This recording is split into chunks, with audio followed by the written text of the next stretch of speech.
Malegaon bomb मध्ये ज्यांची निर्दोष मुक्तता झालेली आहे ते सगळे पत्रकार परिषद घेतात. पाहूया. बेकायदेशीर होते, प्रचंड तो अधिकारांचा दुरुपयोग करून आणि विश्वासघात करून सन्माननीय विशेष न्यायालयांचा सुनावणीमध्ये ते काही सिद्ध झालं नाही. आरोपी क्रमांक आज सन्माननीय विशेष न्यायालयाच्या त्या वेबसाईटवरती संकेतस्थळावरती या आदेशाची प्रत उपलब्ध आहे.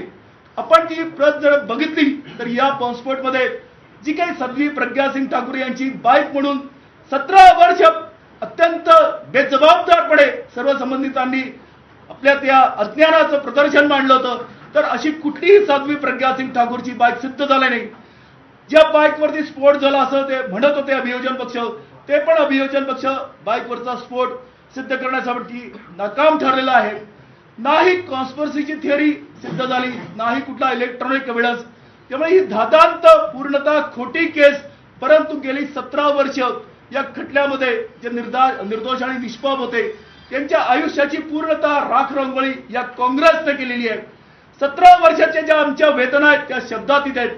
आज 31 जुलै नंतर प्रथमच या महाराष्ट्राचं जे काही हे भूषण म्हणून वास्तू आहे, आमच्यासाठी हे पवित्र ठिकाण आहे. या ठिकाणी आम्हाला आपला म्हटलं, आम्ही अपरिचित होतो या सगळ्या व्यक्तींशी, आणि आज आम्हाला इथे बोलून एक प्रासंगिक असा आमचा तो स्वागत त्यांनी केलाय आणि आमचं अनुभव कथन त्यांनी ऐकलंय सगळ्यांना, त्यांच्या संबंधितांना बोलून. तर हे आमच्यासाठी खूप मोठी गोष्ट आहे, कारण निर्दोष सुटल्यावरती या समाजाच्या आधारावरती आम्ही आमचं जीवन यापन करणार. त्यामुळे खूप मोठ्या मनाने इथल्या सर्व संबंधितांनी आदरणीय सावरकरजींनी आम्हाला इथे बोलवून आमचा स्वागत केलं, आम्हाला आपलं म्हटलं, आम्हाला धीर दिला, आमच्या सगळ्या ज्या काय आहे कायदेशीर जो काही लढा होता तो समजून घेतला. तर ही आमच्यासाठी या आयुष्यातील एक अविस्मरणीय घटना होती. कारण निकाल लागल्यानंतर सुद्धा उर्वरित आयुष्य कसं जगायचं, कोण आपल्याला आपलं म्हणेल, मी म्हणणारे सुद्धा आज अंतर राखतात न्यायालयाच्या निर्णयानंतर सुद्धा. त्यामुळे माझ्यासाठी ही खूप मोठी गोष्ट आहे आणि ही आमची पहिली अधिकृत पत्रकार परिषद आहे. त्यामुळे मी सगळं त्या मुंबईतील प्रचार प्रसार माध्यमांचे आवर्जून आभार व्यक्त करतो की हा खटला निकाली निघण्यामध्ये या स्वायत्त आणि प्रामाणिक प्रचार प्रसार माध्यमांचं खूप मोठं योगदान आहे. आपल्या पाठिंबाशिवाय हा खटला निकाली निघाला नसता. मालेगाव विस्फोट 2006 हा खटला आज ताब्यात सुरू पण नाही झाला. मी आवर्जून आपल्याला विनंती करेल, आपल्या मनामध्ये जर काही शंका कुशंका असतील, कुठलेही प्रश्न असतील तर ते अवश्य विचारा.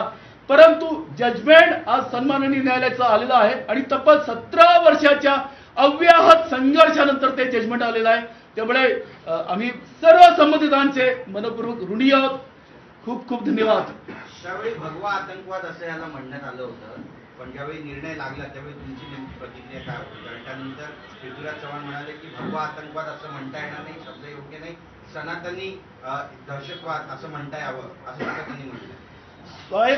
स्वतंत्र भारताचं सर्वोच्च संविधान आहे, यच्चयावत भारती, त्याला प्रमाण मानून त्याला वंदन करून आपलं जीवन या स्वतंत्र भारतामध्ये जगत असतात. कायद्याचं राज्य आहे.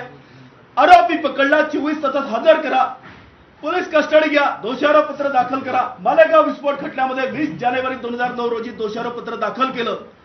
का नाही हा खटला निकाली काढला? का हा खटला प्रलंबित ठेवला? कोणी त्या करदात्या भारतीयांच्या पैशांचा अपव्यय केला आणि काय गरज होती? अशा कुठल्या संविधानिक तरतुदी अंतर्गत, कुठल्या कायदेशीर त्या प्रक्रियेअंतर्गत इथल्या बहुसंख्यक समाजाचे जे आस्थेचे, अस्मितेचे, जे प्राणाचे शब्द आहेत त्या शब्दांना जोडून आतंकवाद आणि भगवा शब्द लावला. तर माझं असं म्हणणं आहे की बहुसंख्यक हिंदू समाजाच्या मतांच्या आधारावरती पिढ्यानपिढ्या सत्ता भोगणाऱ्या या निर्लज्ज काँग्रेसच्या नेतृत्वाला थोडी तरी लाज वाटायला पाहिजे. आज त्यांनी क्षमा मागायला पाहिजे की त्यांनी या बहुसंख्यक हिंदू समाजाचा सातत्याने दुरुपयोग केला, अल्पसंख्याक समाजाच्या अज्ञानाचा गैरफायदा घेतला. 31 जुलै रोजी आमच्या निर्दोषत्वावरती सन्माननीय न्यायालयाने शिक्कामोर्तब केला. आमच्या आयुष्यामध्ये 17 वर्षानंतर आनंद आला, परंतु त्या मालेगाव मधील गरीब लोकांची काय भावना झाली असेल आपण समजू शकतो की गेली 17 वर्ष त्यांना सत्ताधाऱ्यांनी, काँग्रेसने त्यांच्या अज्ञानाचा, असहाय्यतेचा, असंघटितपणाचा गैरफायदा घेतला आणि आजही मालेगाव विस्फोट 2008 समझोता ब्लास्ट मध्ये पाकिस्तानी आतंकवाद्याला सोडून हिंदूंना लटकवलं. अजमेर शरीफ ब्लास्ट मध्ये सुद्धा त्या संतत्व प्राप्त असलेल्या असीमानंदांना लटकवलं. अजमेर शरीफ ब्लास्ट असेल, वडासाहेब ब्लास्ट असेल, विद्यमान केंद्रीय गृहमंत्री यांना सुद्धा गृहराज्यातून तडीपार केलं. किती तो सत्तेचा दुरुपयोग.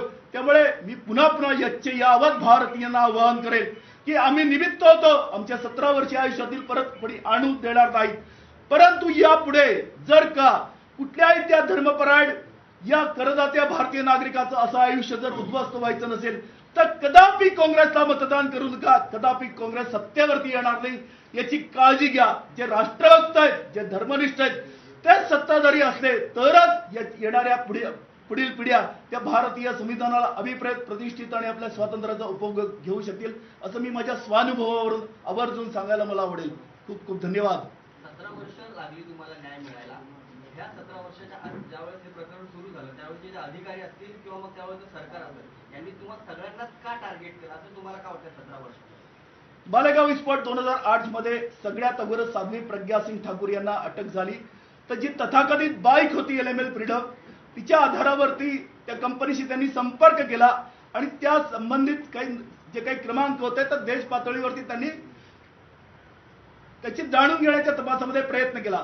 त्यामुळे त्यांना फक्त साध्वी प्रज्ञा सिंग ठाकूर असं नाव सापडल्यामुळे बाकीच्या गाड्यांचा त्यांनी तपासच केला नाही. आणि आधी वस्तुस्थिती आहे की जी बाईक साध्वी प्रज्ञा सिंग ठाकूरची म्हणून दाखवली ती बाईक साध्वी प्रज्ञा सिंग ठाकूरची होती हे ते सिद्ध करू शकले नाहीत. कुठल्याही वैध अभिलेख नाहीयेत. साध्वी प्रज्ञा सिंग ठाकूरचं साधं ड्रायव्हिंग लायसन्स पण नाहीये. तिला कोणी गाडी चालवताना सुद्धा बघितलेलं नाहीये. त्यामुळे धादांत खोटी फक्त आणि फक्त 2009चं मुस्लिम तुष्टीकरणाचं जे गलिच्छ राजकारण खेळायचं होतं म्हणूनच या सगळ्या आरोपींना या खटल्यामध्ये गोवलं.